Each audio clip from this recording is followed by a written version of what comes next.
Hello and welcome back to the Only Fools Love Horses YouTube channel. Our episodes of the Cheltenham Festival is uploaded. It's on our YouTube channel on Monday morning. If you haven't checked it out already, please do go check it out. It was with Anthony Dunkley and Nick Lightfoot. It was really, really great fun to record that one. So fingers crossed you haven't watched it already. Please do go over and make sure to like it as well. We're moving on to a little look ahead to the weekend. We're going to review some racing that's just gone by. Jonbon, the main talking point, and we've got Ascot and Grand National Trial Day at Haydock to cover, of course, joined by the regulars. We've got these little comments down below us. We found a new feature. I haven't got software. A comment on it. I can't do them, so he's on control today. Harry did his by himself. I have to give him full credit to his comment, and he's perfectly correct. Jonbon half fit. Harry, how are we? I am fully fit, unlike Jonbon at the weekend, where he was very much half fit. Now, it's caused a little bit of controversy. I know. Before this, for those that are watching, my actual comment was Harry awful tweets. So that is now my official name. It was Mr. Awful Tweets. Oh, Mr. Awful Tweets. Oh, sorry. Well, thank you very much. And Lee, go on. Well, I'll just go on Jonbon quickly, Ash. He will still win the Arkle. So we'll get stuck into this. We'll get stuck into this in due course. Lee, we've got some good racing to look forward to. Some nice handicaps, which everyone loves a handicap to get stuck into, don't they? Yes, they do, Ash. Actually, I heard Harry was off the bridle quicker than Jonbon last night, to be honest. But yeah, look, he's good handicaps on the weekend. Grand National Trails. We've got Ascot. We've got Haydock, and let's get stuck in. Yes, we will get stuck into the stuff that's going ahead on the weekend. It could be quite good ground, unfortunately, for some horses. Bristol de Mai could be the one affected by that, but we'll go back to the last 7 days and we'll have a look at our favourite performances. But we'll start with Jonbon, I think. We usually do our favourite performances. We keep it fairly short and sharp, and we'll keep this fairly short and sharp. But I suppose it's a topic we have to cover because Mr. Jonbon over here has backed in for the Arkle. I'll go to you first, Harry. We know your standing point on it, but do you want to explain a bit more what you thought of Jonbon's performance at Warwick? Well, I know people were quick to crab him. Now, I can understand that, but at the same time, I'm thinking, give the horse a little bit of slack. I mean, Nicky Henderson said there was plenty of work to do with him. Now, on his when you went to Lambourne yesterday, Ash, I mean, obviously, Nicky Henderson joked around saying we need to get a little bit more weight off him. Now, if that doesn't back up my tweet of what I put saying he was half fit and he'd had a full breakfast before he went to Warwick on Saturday morning, I don't know what we're. He'll turn up to the Arkle. People saying he jumped badly. He didn't jump bad. Aidan Coleman said he actually jumped really well. The one that he said he shifted slightly right to, well, that's the fence on an angle. So it looks like as if every horse is going right, which isn't really a negative. He goes into Cheltenham now. He's unbeaten over fences. Al Fabiolo obviously goes into that. But then again, people stating Jonbon's jumping. Al Fabiolo's jumping was not the greatest. It just wasn't. So I think if you're taking a jumper out of the Mullins, I'd probably be taking Dysart Dynamo because he didn't miss one round. He just got tired. He just got tired. Now, obviously, if I'm taking one from the three, I know Al Fabiolo is now 6-5, which is the most stupid price that I've ever known. Listen, I can't go past 5 minutes without getting riled up. But to keep it short and simple, 5 minutes is 30 seconds. Jesus. To keep it short and simple, Jonbon will be absolutely primed for his life. He beat Al Fabiolo when he was absolutely knackered at Aintree last year. He'll beat him again this year. He'll win doing cartwheels. You can all go and collect your slips now because he will not be beaten. Harry is firmly in the Jonbon camp. Lee, I mean, I suppose the comments from Nicky Henderson on his media day, yes, they do back up Harry's case. He did actually lift up his rug and show him sort of the condition he was in. There was no real ribs showing, so he was carrying a little bit of condition. I potentially don't agree too much with the half-fit comment, but I suppose as he has to be fit if he's in his season. Like if it's in his racing season, he has to be to a level of fit. Maybe he was carrying a bit of extra condition. AP McCoy apparently told Nicky Henson he was ready for the show ring more than the race course. But Jonbon's performance, He's ready for the Toby Carvery mid... more like the show ring. He was overtaken by a mid 130s Calico and did get the job done. What did him doing cartwheels? He was overtaken. I'm saying he was overtaken. I'm not saying Lee. What did you rate the performance from Jonbon in the Kingmaker? Look, he definitely would have to be somewhere in your fit. I would have said he would have left maybe 10% to work on for Cheltenham, but at the same time, you've got to be doing a better performance to beat a Calico who was beaten in handicaps, and it's not the strongest of form, but he did get pounced on. Calico tried to kick. He got a bit caught out, maybe Aidan Coleman, and look, he's won well at the line. I don't think it was as bad a performance that people make out. And I'm kind of rather with Harry than against. But look, winning a 2-runner egg and spoon basically in the end. Look, they didn't know Hadex de Zobo was going to come out, so they would have thought there would have been a better challenge there. And look, it was solid enough, but it was probably like a 6 out of 10 maybe. Ash, what do you think? Yes, come on. I think that I was on the fence looking at the Arkle coming into the race. I thought El Fabiolo was good, but I thought the race fell apart when he won. And Jonbon, I wasn't really sort of like, I hadn't caught onto the train like Harry had. I suppose I'd come off the train now, and I think if you nailed me to have a bet, I'd probably say I'd be in the El Fabiolo camp. I'd say, like, I know Jonbon, it wasn't bad. Like, it wasn't bad. He quickened up well. He went wide round the bend, which you have to give him that. He's jumped well. He's won it fairly easily. But like, he was fairly stretched now by a 130 Calico, and like, you just place that on pure numbers. Like, El Fabiolo's kicked Dysart Dynamo and Appreciate It and Banbridge into touch, like absolutely into touch. Banbridge is one of these fancied horses now for the Turners. People are costing on to his chances, and you've got Calico. You know, he'd be lucky to get into a festival handicap on the market he's on. You know, like, so you have to look at on pure numbers terms and go on. Look, I was just going to say, it's also, though, it's a case of how the race pans out. Look, that was a 2-runner, and like I say, Calico. Harry Skelton did try and pounce on him and see if he could win that graded race. And look, it's how the race pans out. I do think, and me and Harry got a little bit of slated the other day for saying an each-way bet and nothing, but surely Dysart Dynamo, that is an each-way bet. It's going to be over, isn't it 1 mile 7.5 or something, the Arkle, whereas the one in Leopardstown was 2 mile 1, I believe. Yeah, it's nearly 2 furlongs shorter, isn't it? Yeah, look, and he was still in front at the last day, and if he can pounce out and do a under saw type job in the Arkle, but then again, it's exactly the Supreme. It is the spitting image of last year's Supreme. Dysart Dynamo and Jonbon went head to head, and Jonbon, by the time they jumped, was it the second last where he came down? I mean, he's more settled now, though. I think he's more settled. I think he was. So is Jonbon. I think he was cooked in the Supreme, but I think he's more settled now, and I think if he can get into a good rhythm, I think it'll be hard to pass. At 7-1, I'll be taking him each way. Just take 12s like I did when he won his debut. And you're a Jonbon fan. You backed Dysart Dynamo. You're a Jonbon fan. I can't believe this. It's like and then I'll do my brains on the forecast because it's the only two that will actually get anywhere near each other. That's like supporting United and then going to all of Liverpool's at home and away games. You know, it's absolutely awful. When there's money involved, it's different, Ash. We'll go on to performances we did like. I'll go over to you first, Lee. Any performances that took your eye from the last 7 days? Just one that took my eye was the Gavin Cromwell one. I'll have to write this down. I know the way you're thinking because there's a few that are them thinking horses, but I know the way you're thinking. Stayed on well, was third.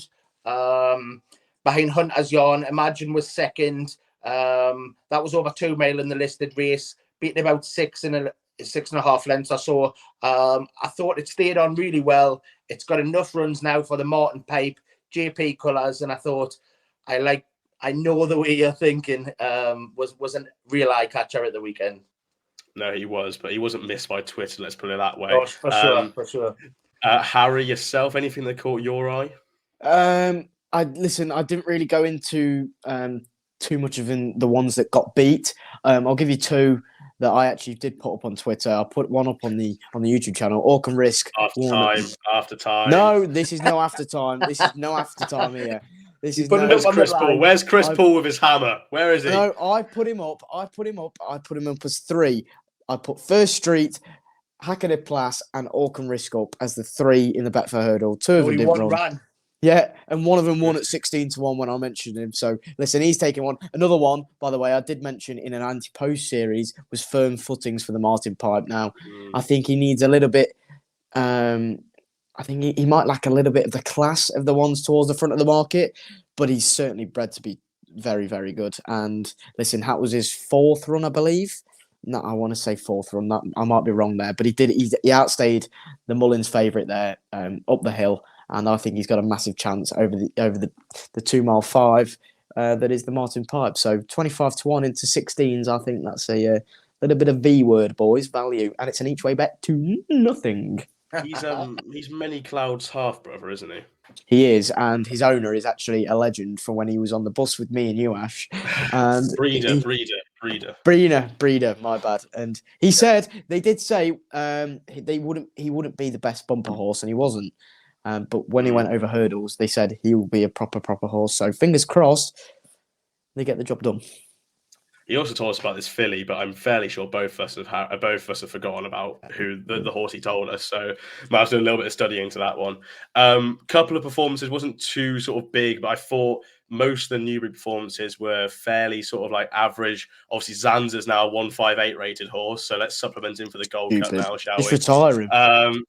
Look, I thought the Newbury, there was a couple in there at Newbury that I thought were quite good. Annual Invictus surprised me. I thought he'd done his winning really at Cheltenham when he won, when all the hurdles were taken out, but he was really good from the front. Like, I think he's been given £5 or £7, but like the way he won at Newbury, I thought he was quite good personally. And like, you know, he could go up into that level. I think he's around that level where he could step up into maybe sort of graded class, but like he might just stick to like top of the weights handicaps. I think he's a really just an honest horse. He's a true stayer.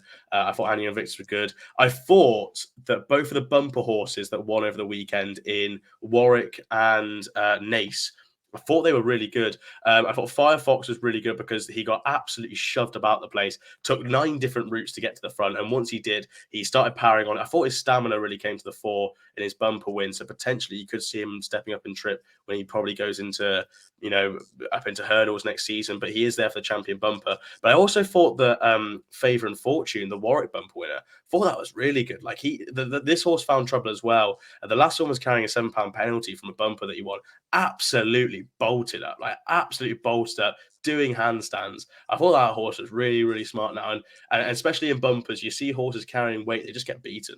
Like weight beats horses at this level. And he was carrying 11.11 and he absolutely scooted against a load of horses carrying 11.4. And it goes without mentioning, Fear to Glory was very good at Warwick in the mares race. Like Molly's Ollie's Wishes is a fair yardstick for those listed mares level, and she's absolutely, you know, battered her. So I thought Fear to Glory was good. They're looking at supplementation for the mares hurdle. We'll see where they go with that one. And we'll move on now to the weekend preview. The Grade 2 Reynoldstown Novice Chase is where we're going to be starting. We've got Ascot, Haydock, and a little bit of Wincanton to cover. The Reynoldstown obviously won by Does He Know last year, who's going to finish 3rd in the Denman. Very solid horse of Kim Bailey. There's a Nicky Henderson horse who tops the market 5-4 for Bold Endeavour, rated 145. Gallia Dilato, Dan Skelton's seen her in the flesh today. She is an absolutely massive thing. I saw her at Warwick. I can't believe how big she is. I didn't realise it at Warwick. She is massive in there at 6-4. Kinondu Q2. I haven't listened to the commentary. That is horrific. Kwetu, yeah. Thank you very much. 7-2, Sam England, Super Survivor, Jamie Stone 4s, and there is 8 in total in the race. I'll go to Harry first. Have you any opinion on the Reynoldstown at this early stage? The ground I know Dan Skelton was on about the ground as a big factor for Golly de Leto for her Cheltenham chances. So the ground is officially described as good. It doesn't look like we're going to get an absolute lashing down throughout. Don't think we're going to get any. So you're going to be looking at the same kind of what we saw at Newbury. If you go off recent years, this race has been won by proper stayers. Like Mr. Malarkey won this race, I think was it 2018 or 17? I think he won.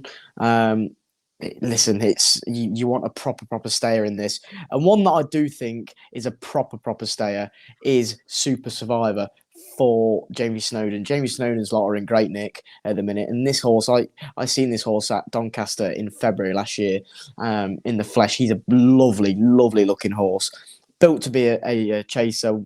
Point, I think he came second in a point, but then they went straight over hurdles. Only 3 runs. Straight over fences, bought to be a chaser, looks like a chaser, jumps like a chaser as well. And at Chepstow last time, he absolutely dotted up. He beat Mr. Coffee as well. Yeah, he beat Mr. Coffee last time and gave him an absolute pacing as well. Didn't just beat him, he battered him. He jumped like an absolute buck. He missed one. I think it was 5 out or 4 out. He just pecked a little bit on landing. Gavin Sheehan, straight up, back on the bridle. And ping the fences on the last. He stayed on like a train up the line as well, which I really like to see for this. So I think you're getting about 10-3, 4-1. I think 4-1 is very generous here in a race that might not suit. Listen, Golly, there, the toes, a class act on the ground. If it turned up a little bit soft in there, she'd demolish that lot. But I think Super Survivor is definitely the play for this. Can I just say, if you're fancying one at a bigger price, now we'll put one up that's bigger than the market operators. So has Harry done there at 4-1. I think this is the race to be having a little bit of an ante-post bet if you fancy one of those prices, because I'd be like 80-20 that Gallia de la Tour doesn't go. I think they're only going to run her if it turns up soft. I think that's fairly key, and that's what Dan Skelton has tried to stress. After a Warwick win, he actually said that probably his best chance going into the festival, if it turns up soft, is Gallia de la Tour for the Brown Advisory. So, I think they won't run her if it's this good ground, and there isn't a drop in the air at Ascot. I don't think that's what I can see on my Met office, and they will be watering. But they can only put a certain amount down, before they just empty the reservoir they've got. So I'd say it probably won't be going. Then you're losing one of the market principles, and you could see a couple of these coming in shorter. Lee, I will be taking on Bold Endeavour, top of the market. Will you be taking on Nicky Henson's runner? Yeah, look, Bold Endeavour's due to run. It's Nicky Henderson's only runner a week later in the Coral Handicap at Kempton, their big race. And Gallia de la Tour, I don't think will go. Look, she did win a point on good, but she's been winning on these soft and heavy grounds. And like you say, look, you need a proper Noah's Ark job to try and get this to change from good, to be fair. So I wouldn't say them two maybes go. And also they've got a couple of P's next to their name. So I just been wanting to dodge at them prices. I do like this Canando Q2. See it? Oh, even you had a horrendous one. Look, I'm a Canando Geordie. I never get the pronunciations right anyway. But this horse is 92. It's been second a couple of times, but it's won the last 6. Went up £5, but they had to omit the last at Aintree and tanked through the race. Come there travelling well and won really easily over 3 mile 1. I just think Sam England maybe can pick up a graded race this time round with the 2 ifs about the favourites there. So I think at 92, the England horse, I'm not even going to try and pronounce it. I think that one's the value probably. Yeah, I agree. I agree on this one with Lee here. I thought he was really, really good the last day at Aintree because they omitted the final 2. He sure just if you watch the race again, I can't remember who was riding it now. If I was hazard guess, it'd probably be Jonathan England who was riding. Yeah, he's rode him all the time. I think he's rode him. Yeah, he was just sat there. He was literally just sat there, absolutely motionless. And they weave around the final fence, and then he asks it. And it's only a shortish run in there from the last to the line, and he just quickens up nicely, wins by a length and a half. I think the race before as well, similar situation, travels really well into the race and just kicked on really well. I think this horse is quite smart. And look, been doing its winning the handicaps, now steps up to graded level, rating of 137. So it's going to be trying to find at least £8 on Bold Endeavour here. But I think he's a nice horse. And I think when you can have the question marks about Bold Endeavour jumping last day, I know coming back right-handed for Bold Endeavour will suit. But I just wasn't sold on him like the one he won the last day. I just really wasn't sold by his jumping. And you got this horse here for Sam England. I think he's going to be a nice one. And again, just a quick one for you, Ash. For you boys, this is he knows how to win. He's got if you look at him, if you look at his last, obviously he's won the last 5. He's unbeaten him. Yeah. His last 6, like 3/4 of a length and a half a length, 2 1/4 lengths, 2 1/4 lengths, and a length and a quarter. The handicapper can't muller him for that. I think he's still £5. There's still plenty of juice in that market. Yeah, I think there is. I think so as well. There. It's been a bit of money as well. So good shout. Yeah, I think he was quite good, and I thought £5 was quite lenient. So, and genuinely, that could be like another tip in itself. Like they 137, you could go find a handicap. You could go and find a handicap with him off 137 and probably win. Like £5 is quite sort of lenient, but they've decided to come to the graded company, and they've obviously spotted that this isn't a vintage Reynoldstown, so they can at least pick up some nice prize money for finishing maybe second, because second gets 11 grand. So they've obviously spotted that. But like if they like his chances here, when he's got a mark of 137 in the graded race, and they could be carrying a penalty when they go next day, I think it's a storming bet personally. We'll move on to the only graded race of the weekend. It is the Grade 1 Ascot Chase. Big shake-up in the whole Ryanair scene, and the fact that Allaho is not going. There's going to be no GSI about in this year. And Fakir Duderi, a horse who could be going to the Ryanair, but is currently entered and looking like going for this race, is topping the market 5-4. Shishkin, first run back after his disappointment in the Tingle Creek and stepping up in trip for the first time at 9-4. Pick Dorhe, Grade 2 specialist, 5-2. Miller's Bank 8, first flow 16s. Manila Drama 40s and Aya Wright in there at a big 50-1. I think that horse has entered somewhere else. I think the Swinley handicap chase as well. I'll first come to you, Lee. You're a massive Allaho fan. Shame not to be seeing him this season. And it's quite interesting that Fakir Duderi is now here. Obviously, this has always been the target. But do you think connections might switch up and go, do you know what? We'll miss this one, lads, and we'll go to the Ryanair? Yes. Well, I'm hoping so. I actually didn't back Allaho this year. I had him in one ACCA for a 10 or something like that. So I was quite pleased he's come out, because I've had a good bet on Fakir at 14s to do the double there the last day. I've backed Horton Colo at 40s. I remember we mentioned that one well before Christmas, and I backed him at 40s. He's 6-1. I'm hoping he gets supplemented, but maybe they'll see what happens with Shishkin, the Donnellys at the weekend, and then decide about the Ryanair chances. But for this race, it kind of it's going to be better ground, but it bogged Fakir Duderi's out 2 years back, and he skipped the race and he went to the Mellon at Aintree instead, and he didn't go to Cheltenham.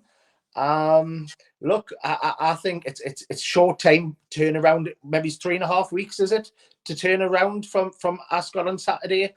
A tough race, by the way, that he had at Turlers the last day. Like, obviously, Horton Claw was going to win, and he was trying really hard. He looked beat. He looked beat, didn't he? Look, he did stay on well. I think it would have been a lot closer than people think, but I think that Horton Claw would have could have pulled out more, would have won easy. But as in regards to this race, I would skip it. I'd go fresh at Cheltenham, no Allaho, and try and get your Grade 1 prize at Cheltenham.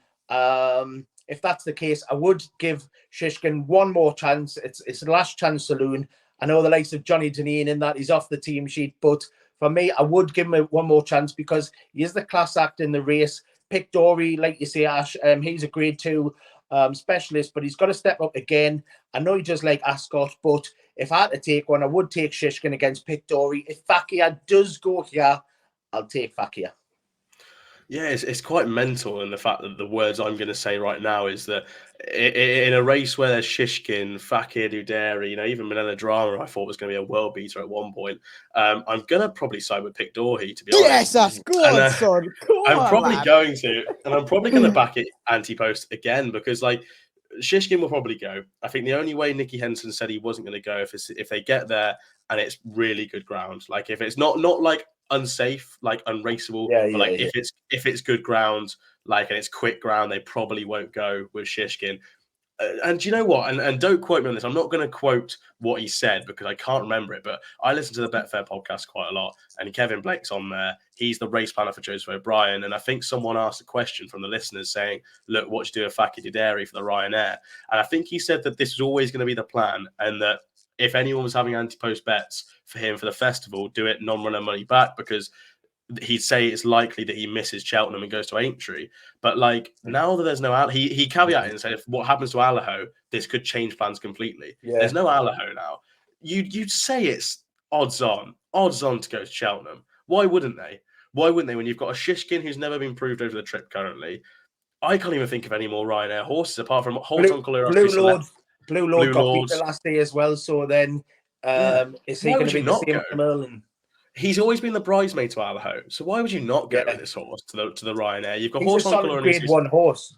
Oh, 100%. At this distance, he is the marquee 2.5 mile chaser, because Allaho is there as the marquee, but he's also like potentially 3 mile chaser as well. He is like 2.5 miles. That is Fakir Uderi, you know? And like, I think there was maybe talk that he isn't maybe a Cheltenham horse or something, but like, you'd surely send him there. Horse on Claw has to be supplemented.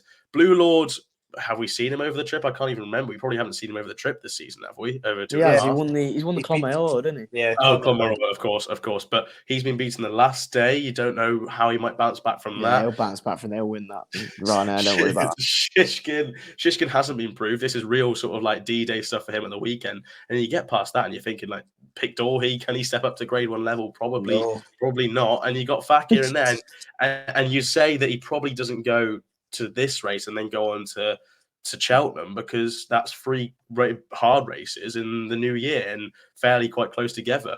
Like, I'd say potentially they could miss this race. They could go to it. And try and go to Cheltenham with him. That's not unfeasible at all. But I'd say Pictorhi's the one in this. And like, I know he's banded about as this grade 2 performer. I think even Nichols might have said it the last day, but he's run to an RPR of 168, lads, the last day. He's absolutely kicked some fair horses into touch, like Paint the Dream bolted up at Newbury the day before. St. Calvados is a good horse. I will not have anyone say anything bad. He is a good horse. That race was terrible. It was shocking. Maybe he's lost it a little bit, but St. Calvados is a good horse. And Clondal Castle, I think he was second to Clanders Oboe one day in the Betway Bowl, and he was coming back from a long layoff. I know those horses aren't grade 1 level, but he's performed to an RPR of 168 and he's won by 16 lengths. Like, what more do you want in a grade 2? Before that, he's beaten Miller's Bank, he's beaten Kiss for Katie. These all aren't grade 1 horses, but you got to get to a stage of like, where can you step up to this level? And this is a grade 1, but I'd fairly say it's grade 2 in quality, maybe, because you've got Fakir, who's that grade 1 horse, then Shishkin is a grade 1 horse, but it's not the right distance for him, so you're not sure. The rest of them aren't grade 1 horses, so this is probably the easiest grade 1 he's going to get. And I say he's effective on the ground, his distance. I think there's ticking the boxes here for Pictorhi and Harry. It seems like you agree. Lads, I'm going to just quickly give it here, because to beat Clondal Castle, that is not grade 1 form. No, it's not grade 1 form. Look, no, you've got Fakir, who was second to Galloping Deschamps, and then you've got Shishkin, who's beaten the likes of Energamine last season. Look, these are terrible in behind that Pictorhi race. Look, if it falls apart, the two at the top, Shishkin's an if, and if Fakir doesn't go, then you're into a winner. I get it, but it was shocking in behind. Ash, just let me know when I can go. Sorry. Just let me go ahead. One more on ground again. This could be another swaying factor in the fact that Fakir doesn't go to the race. The last couple of times he's run on good grounds. He's run on good to yielding in April 2022 in the Punchestown Gold Cup. Wrong distance, fair enough, but he was soundly beaten. Before that, he's ran in the Horse and Jockey Hotel Chase, the one he's just won this year, and absolutely kicked in touch by Allaho. Again, I know it's Allaho, but it was on good ground, and he finished 12 lengths behind. And then before that, he just hasn't raced on good ground. Like, whether they've been trying to do it, he was beaten by Fusel Raffles in a 4-year-old hurdle on good ground. Like, maybe good ground isn't his crack. So potentially that could be another swaying factor to say that he's not going to go, and that Pictorhi is. Harry, you're waiting. I can see you're waiting. You're waiting to go. I'm meditating. I'm listening to you all. Right now, here we go, everybody. Right then. Let's get started. Shishkin, you couldn't throw him as far as you could trust him. I would never put another cent on that horse ever again in my life. Listen, he's not been the same horse. It's Johnny Deneen. We've been joined by Johnny Deneen tonight, ladies and gentlemen. How are we, Johnny? I'm not even going to try an Irish accent, but listen, he beat an Ergamine and then he got tanked. Now, horses are not stupid. I mean, if they don't want to race, they will not race. He didn't look himself in the Tingle Creek. He got mullered by Grenadine and Edwardstone. Listen, how can you justify him running off 174? I'd mark him 20, 30 pounds below that from what I've seen. Stop. I would. He's not maybe at that level he was coming into the Champion Chase, but come on. If you put him in one of those top handicaps and he ran off top weight, Or What, off 170? He's not going to go into a handicap no. of 170, That's what I'm saying. If he ran off 154 against 150 horses, I would put every penny on the 150 horses beating him, because I don't think he wants to race. Then I would love to see him win. I'd love Are to you see sure him you win. want? Are you sure you want this to go on the internet, Harry? Are you I sure know you it- want this Right, opinion to go on the internet? okay. I would. Listen. I'm not gonna lay him, but I'm gonna back Pickdory. Shishkin. Right, this is you've ruined my speech here, Ash. You've ruined my speech, because Rightly Shishkin will so. not be win. He won't be winning. He won't win. He doesn't want to race anymore. If He Fakia goes here, would you take Pickdory? no. Pickdory wins this, lads. Just get stuck into him.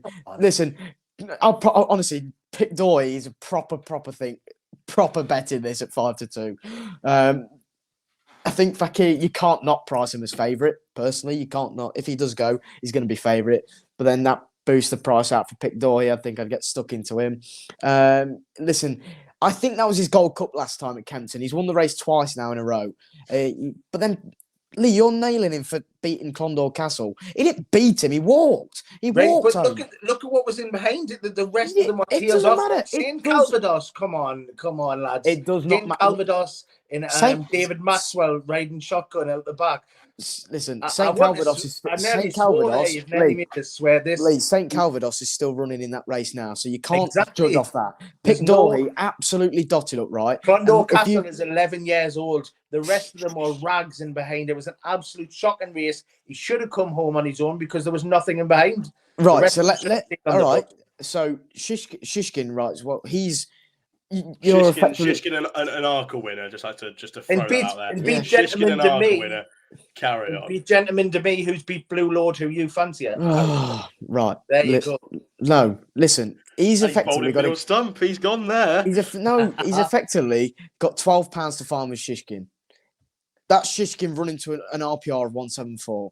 Now, do you think he will run to a rating of 174? No, he won't. He won't. He won't. He doesn't have to beat. Look, we can go on forever. Right, we'll go on. Please Right, we'll go on. Keep it responsibly short and simple. Get stuck into Pickdory. Get stuck into Pickdory in this, because Cobden will get this thing out. Settle out in front. Do not advise people to get stuck into that.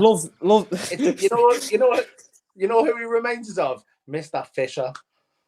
No, That's who he reminds us two of. sterling horses, two absolutely sterling horses. But no, Ash, good ground will suit Pickdory to the absolute max. Yeah. Fakir Udari's got tonked against Allaho on good ground. He went to Punchestown against Allaho on good ground. He got tonked there as well. I think Pickdory. Yeah, Pickdory is not Allaho. Clanders Obu, Alboon Photo effectively didn't run near his best. Ken Boy was in fourth that day. Deschamps, the Gold Cup favourite. Oh, yeah. No, not in the Gold Punchestown. Listen. Right, ladies and gents, get stuck into Pickdory. We'll move I'm just so confused in what's going on here. I've just sort of phased out the last time, this whole time Harry's been talking. I'd like to say his comments about Shishkin are represented by himself and himself only. Yeah, that's my view, because I just think he's gone. He's gone at the game. Look, he's gone. I think Shishkin. The reason I'm taking him on is because there's question marks. Because there's not question marks. There's facts. There's question marks based on his last two runs, which are factual, and the fact that he's pulled up because then he's had a rare bone condition and then he's come back, and he's not done well. So I'm taking him on because he's short at a distance that he hasn't tried before, and there's question marks. I'm not by any means suggesting that he's a 150 horse in what Harry's saying. I'm nowhere near suggesting that. I'll take that back. He's probably not. He is not a 150. Can I ask a question, right? Maybe a 160. But would you say that after the last run, the Tingle Creek Gentleman to me, you would have had him written off? He was fourth. He was behind Shishkin. He's then come out and won that Grade 1 and turned it around. Horses can turn it around. I know it was an injury with Shishkin, right? But he is the classiest one in the field. Pickdory is not a Grade 1 horse, and if Fakir goes, he's the obvious one against them. I don't want this clip back on Twitter and that from Harry saying that when Fakir comes out and Shishkin doesn't perform, that Pickdory's the obvious one. But Lee, I'll give you a little thing on Gentle to Me. He's ran 3 times right-handed. Right, he ran Punchestown 2021. He got tonked. He ran in Punchestown December 21. He got tonked. He then went to Sandown on the December 22, and what? He got tonked. He Oh. wants to go left-handed. You can't forget about that What? argument regarding going right-handed. He's better going left, so we'll move on. Okay, yeah, we'll move on. I have so many We'll questions move for on. Harry. It's We'll like move on. literally so many questions, but we're gonna move on. Yes. Anyway, we'll move on to the next race. It's 2:05 at Haydock. Let's all just calm down, have a glass of water. It's a 2:05 at Haydock, the 3 mile. 3 mile Rendlesham hurdle, grade 2, and next destination now trained by Nicky Henderson, not Paul Nicholls, 2-1. Erne River 5-2. Prashima Freeze, Green Book 9-2. You can have what you like about the rest in this 11-runner field. I don't really have too much an opinion on this race, so we can keep this short on my side. And I'm going to leave Harry to cool off a bit more. Lee, the Rendlesham, anything? Yeah, look, I would lay this next destination at 2-1. It's been off for 704 days. The 11-year-old has now switched to Nicky. Look, it's been having an all around the world exclusive trip here, because it's been Willie and Paul and Nicky. You know what I mean? It's been the top 3 yards there, but for 704 days off, it's had a lot of injuries. A 2-1 favourite for this coming back after that. I'd be laying it. It's quite interesting. You don't see many horses going directly from Nicholls to Henderson, and 704 days off. Last time he ran was second to Galvin in the National Hunt Chase. So he is an interesting horse here, back in the grade 2 and back over hurdles. Harry, would you be interested by next destination? I wouldn't be that confident of laying him. I mean, he was off for 920 days in 2020 when he was second to Roxana in the... Double up with Pick Dory. So listen, I wouldn't be that confident on laying it. He's an 11-year-old, so you can probably argue that he's probably reached his ability in terms of peak ability in his career. Erne River's interesting, going back over hurdles. That horse was really impressive in his novice chase days last year, and he just hasn't been the same horse, I think. So hurdling's it's an interesting move for them. I wouldn't really be diving into this. As you say, Prashima's in there at 3-1, but then again, he's been disappointing, especially that race again at Newbury. That was awful. So if he can get back on track, he'd be interesting. Green Book obviously won at Sandown last week. I doubt he'd go with the attempts in mind. Itchy Feet was that. Listen, Itchy Feet was really impressive at Huntingdon. He won off 12 stone, carrying top weight in one of the Patents qualifiers. But like that was a decent enough race in there. Yeah, Getatonic was in there. Locks Corner, Hector Javalex, the Cheltenham winner for Lily Pinchin. There was a decent little race, and I mean, listen, maybe going over hurdles is going to suit this horse. He likes Haydock, stays on well. I could see Itchy Feet running a big race here. Itchy Feet could potentially ruin his Patem's mark if he does go to the race and win it. But it'll be we'll see how he goes. I'm quite interested to see how next destination goes. Really, I don't have too much of a betting opinion in this race, so I'll keep it quite short. But next destination, obviously, comes into this race with a very long layoff. Faced a Galvin who was off a fairly equally, or not equal, but he's off another long layoff from October the year before. Obviously, obvious plan from Gordon Elliott for the National Hunt Chase back in 2021. So he is definitely interesting back over hurdles for Nicky now rather than Paul Nicholls. Erne River, very good in his novice hurdle days. Probably hasn't beaten much as the form works out, but he was very good. Prashima's interesting, I think. Obviously, £6 penalty there. So it has to carry £6 extra than what Next Destination and Erne River have to carry, and only £2 higher than what Green Book has to carry. But he was very good. He was very good at Weatherby in the grade 2 better 365 hurdle to beat Thomas Darby. Thomas Darby's a fair horse now, like a fair staying horse, not maybe that grade 1 level, but he's won a long walk, I think, before. And I thought Prashima was really, really good that day. £6 penalty probably put him fair level on weights. And I say if I was to have an interest at this current stage, probably would side with Prashima in the fact that £6, you bring his rating down then to 146. So then officially he's £1 better than Next Destination and £3 better than River, who have got question marks. So I say Prashima for me personally, but nothing set in stone. The big handicap we're going to be covering is the Grand National Trial, a great race, a race I'm looking forward to, a race that I had a fair record in last year. Time to Get Up was third, now promoted to second, obviously with the Galloping Bear being disqualified from the race. And technically now Bristol Demai is the winner, and he's technically going to retain his crown 5-1 in there, but he's not the favourite. Fontaine Collonge for Venetia Williams 4-1 is. Quick Wave Sevens, Small Present 9-1 for Sue Smith. Good handicap here. It could be good ground though. There's a little bit of rain forecast on Thursday. I think in the early hours of Thursday. How much they get, I'm sure they'll be hoping and praying for as much as they can at Haydock to try and get it as a good to soft ground. But we could be seeing a Grand National trial on good ground, which you haven't seen at least last year and probably in the years before. Harry, Bristol Demai is in here, the legend off 154. Interesting for you or happy to take on? I wouldn't be backing him at 5-1 on ground. He won't like good ground. He's done most of his running on softer ground. I mean, his Betfair chases that he's won have been on pretty much bottomless ground. So I'd definitely look away from this. Fortescue's an interesting one for me. It was disappointing at Chepstow, I thought, when he pulled up, but then he looked beaten all the way. He was towards the rear. I want to see this horse go forward. I think he can really jump when he's got a clear line of sight over his fences. He could be a big player at 14-1. But for me, I have got one in this, and it is Small Present for the Sue Smith side. Right in there at the bottom, and carrying 10 stone 1 as we look at it at the minute. He's 4 from 16 over hurdles. He's yet to win a chase race. He's yet to win one, but he's ran some decent races in defeat.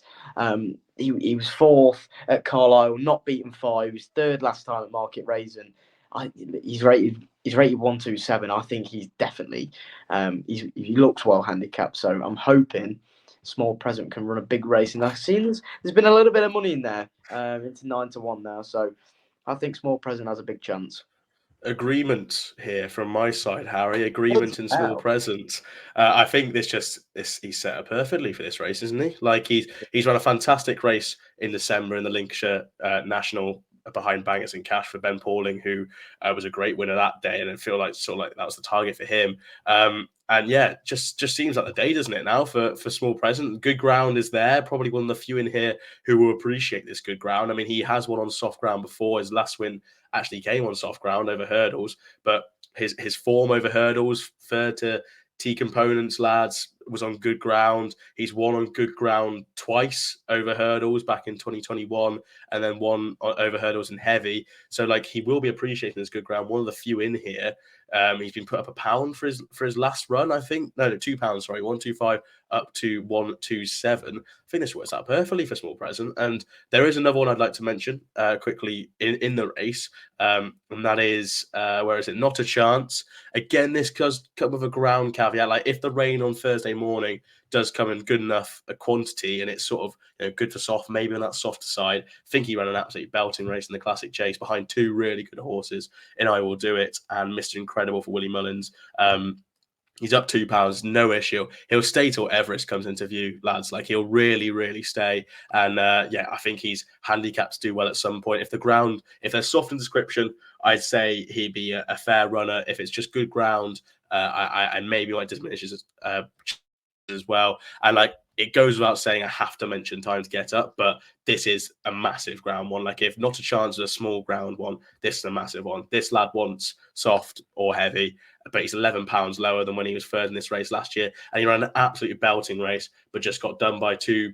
Just maybe went a bit too hard from the front, or what. But he was 33 lengths behind the winner there in Bristol Demai.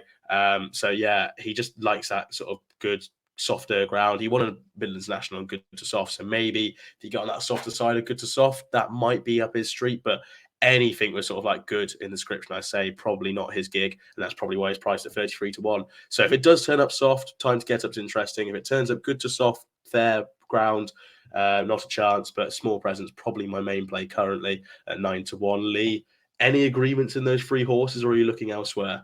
Yeah, so look, I did look at Small Present. I thought that one had a chance, and I did think Time to Get Up coming back here, but again, the ground would be an issue. Look, at least half of the field probably want a bit of a cut. So depending on the rain, there are dew showers, but it is look, it's Haydock, it's Grand National Trail. it's still going to be a slog, whatever the weather. So I did think Omar Moretti was overpriced. I think it's around 12 or 14s, Ash, but it's won off 132. It took the 136, but ran a solid race. It stayed on again at the end, over 3 mile 1 the last day, to Gold Cup Bailey. That horse ran second to Thomas Darby the last day, had beat Dr. Ken previously, and also the Folks Tiara of Henry de Bromheads, who then come out and ran second at the Leopardstown, the Double Racing Festival. So that was strong form, I thought. It just got a bit outpaced, got headed and stayed on well again to the lane, only beat a couple of lengths last time out. So Omar Moretti, I would definitely take each way, but that one again, it's won on soft ground. It's won a couple of races on good to soft and ran on good to soft. So as long as there's a bit juice and the showers get in, I'd probably take that one each way and look out for the concessions of them extra places. So Omar Moretti for me, but I do like Small Present as well. Thank you very much. And we'll quickly cover the final race we're going to look at. The Grade 2 Kingwell Hurdle, won last year by Goshen, if my memory serves me correct. And Yes. First Street, 5-4 top in the market. If he wins this race, he'll go to the Champion Hurdle. Nicky Henson's almost confirmed that. Obviously not set in stone, but he said that's where he's going to go. Obviously, marker 152, so he won't be getting into any handicaps if he wins the Kingwell. Nappers Hill, 13-8 for Paul Nichols. Disappointed the last day in the Rail Keel, but was on a winning streak of 4 coming into that race. I like to move it. Greatwood Hurdle winner, 11-4, Nigel Twiston-Davis. Orcon Risk is still in there for Chris Gordon. You'd be surprised if he comes. Orcon Risk is just got colic, so will not be going. Yeah, so I just no way. Yeah, he's got colic after the weekend. So the highs and lows of racing there. Orcon Risk has colic, so hopefully that one gets better, and so he won't be going at the weekend. Just so you know. Oh, that's sad. Speedy recovery to Orcon Risk and connections around it. My thoughts are with you. And bigger prices about the rest. Harry, looking towards the top of the market in the Kingwell. Do you have any opinion at this early stage? No, just a quick one as well on Orcon Risk. Hopefully he does make speedy recovery. A lovely horse for the Gordons. For the Gordon teams, a little bit of a downer, isn't it? For a yard that's absolutely flying at the minute. They can't do anything. So it's a little bit of a downer. But as Lee, you mentioned, the highs and lows of racing. Fingers crossed that from all of us here that he makes it. One of five horses, sorry, in the Chris Gordon stable. So we wish all of them the best. One of 5 horses suffering with colic after a bad batch of feed. So fingers crossed that they make speedy recovery. First Street in this, Ash, for me, boring, 5-4, but I think takes all the beating in this. Now he actually, I love this horse. His Newbury run, we were there, Ash, when he beat Grivatana. A decent little mare for the Nichols team. Gave an absolute lump of weight to her, and one going away. Stayed on really strongly at the line. That will suit him in good stead here today. On Saturday, as we say. Nappers Hill is an interesting one. If Bryony got him let loose out on the front, he could be dangerous. I think he will stay, but I think First Street will stay stronger. He was 6 lengths behind Marie's Rock.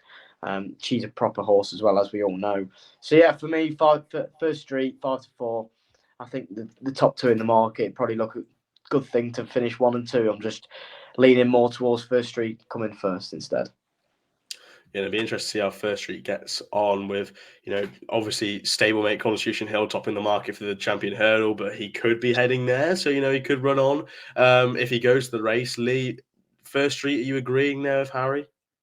I like the exact same comments, but I'm swaying the other way, and I would go Nappers Hill. I watched back that Rail Keel the last day and travelled well and travelled probably best of them 3, First Street, Nappers, and also I Like to Move It, and just didn't stay up the hill as well, but stayed on again at the end.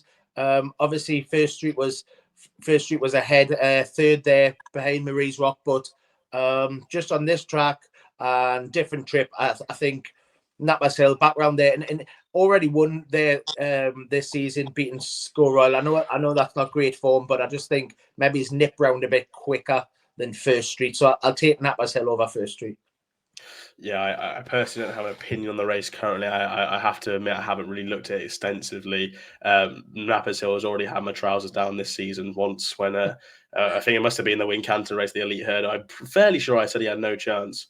And then he went and won. So that was great fun all round. Obviously, I like to move it in there. I like the horse. I do. It'd be interesting to see how he fares in this graded company. Obviously, went to the Relkeel over the wrong distance and didn't perform that well. So Bats 2 miles is very interesting. Be going down now rather than going into the handicaps. So hopefully he can run well. He is entered for the champion hurdle at 66-1. He's also entered for the Moor Battle, Kelso, so he could also end up there. But no opinion from me. I'm going to go over to other bets section for the weekend of race we haven't covered. I've got a couple. And shall I go ahead, gentlemen, or should Go for it? Do not mention one in the 3 o'clock, otherwise I'll be fuming with you. I don't believe I have. No, the 2.5 mile handicap chase at 340. Now I haven't put where it is. It's at 340 on my screen, and then currently I've got a Word document here, so I'll have a look where it is in a second. Super 6 for Nigel Twiston-Davis, I believe, is the trainer. Put it up at Cheltenham. I think 2 starts ago. Went onto a preview panel with the Cheltenham with the CT.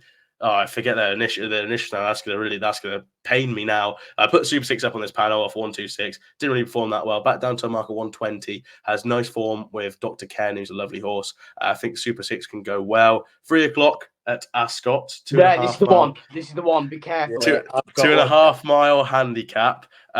If West Balboa goes, she'll be really hard to beat. She will be really hard to beat. Great. And wherever she goes from now on, she'll be really hard to beat in the handicap. Dan's quite sweet on her.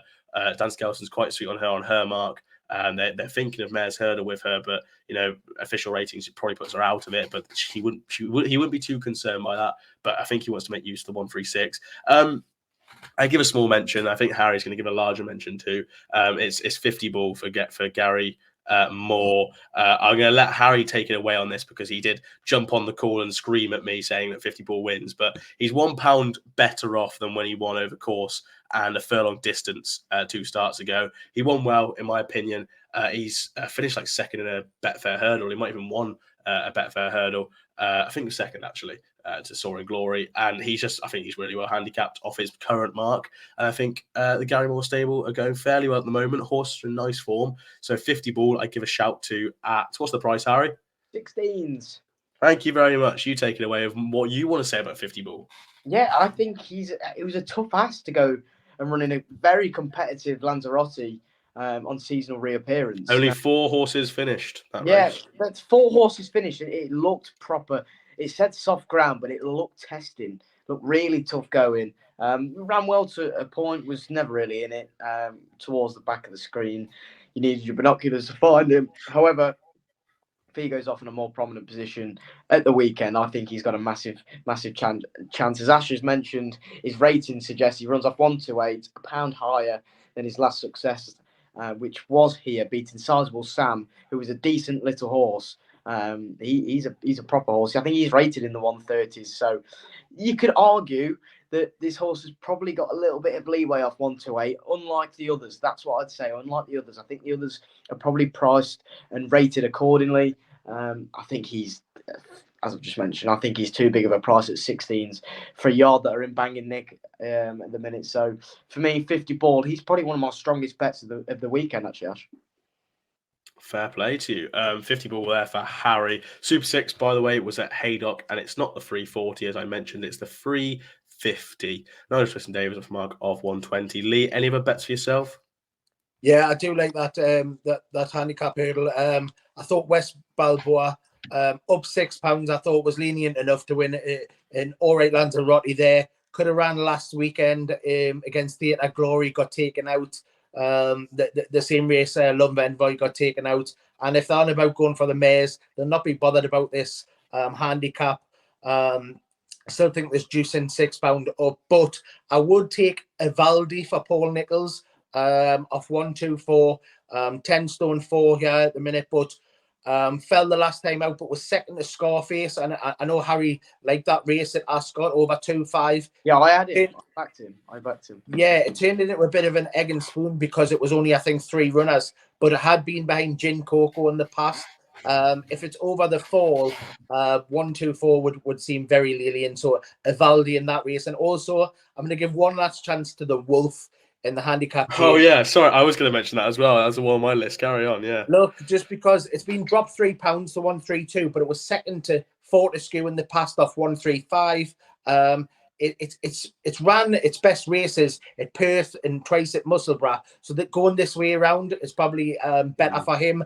And also, it faded over 3 mile 7 in that marathon at Musselburgh the last day, and Ollie Murphy's on a 23% strike rate in the past 14 days. So the Wolf, I think, is probably overpriced as well. So the Wolf and Evaldi, and I do like West Balboa. Yeah, he's £6 below his second to Lord Accord at the October meeting in Cheltenham. Was staying on really well that day. Did Lord Accord go on to win the next day? No, it was second to Frodon in the Badger Beer. So that form looks really well. A few people, Dan Overall, I believe, Lord Accord believes could go to the Ultima. And he's saying that Lord Accord's the Ultima winner. So it seems like a fair few people like the Wolf. So yeah, I echo those comments of the Wolf. Naps quickly, best bets currently at this stage. Harry's already said 50 ball. Lee. I'll also throw in Pickdoy as a double as well. Ruined it. I genuinely think Pickdoy You've spoiled it. I genuinely think Pickdoy is a really good thing on Saturday, gents. Just with the ground being good, I think he is.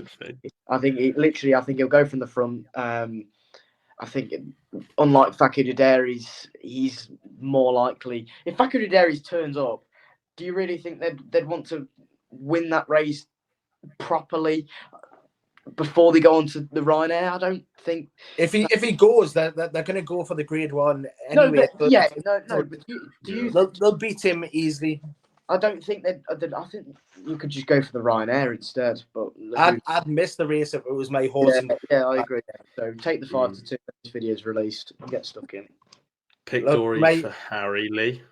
I'd lay next destination, and I think Nappers Hill will turn over First Street, but the horse I can't pronounce, the 150 at Ascot, the Reynoldstown, Canando Quito. No, Canando. There, that one. I'll take that one as me nap. Yeah, well, thank God you've put it up, because that means I can go choose a different horse. But I do echo as that was very close for me picking that horse. Harry's already mentioned Pick Dory. That's the only thing going against Pick Dory in my books that Harry selected it. So I'll go to the Grand National Trial, and I'll go small present. 9-1 will be my best bet currently at this stage. And before we hit the hour mark, we are going to say goodbye. Thank you very much for watching. Before we do, Lee, we have a competition running with Racing Tees. Yes, I'm going to get it out next week. We're building up to the festival, so we've got more prizes building up. We're going to have a big bundle coming up as well for one of our race nights, but we'll talk more about that in the future. But I've got to announce the winner as well of the Jonbon jumper. Well, I say Jonbon jumper, that's the JP jumper. We'll not say Jonbon in case he goes and fluffs the arkle, but the JP jumper, we'll get that one announced this week. But stick around, Racing Tees, at Racing Tees 1 on Twitter, and they've got plenty of good prizes. So stick around for them. Yeah, make sure to follow us on Twitter. Make sure to follow the Only Fools Love Horses racing account as well. If you haven't already, do please go check out all our ante-post videos. Really, really good, really consistent views on them. So thank you very much for everyone who's giving us support. Comments appreciated for your own selections, naps, any chat you want to have about the festival. Like the video. The likes have been really, really good. If we can get to 100 likes on the ante-post videos just gone, and even this one, why not? Let's get to 100 likes on this video to go smash it. It's only a small thing. It doesn't affect your life. You like it, and that's it. You're done. It affects you personally. I can't sleep if we don't get 100 likes. So. Literally, I don't sleep. If we get to 1,000, if we get to 1,000 subscribers by Cheltenham, I'll get a tattoo with it.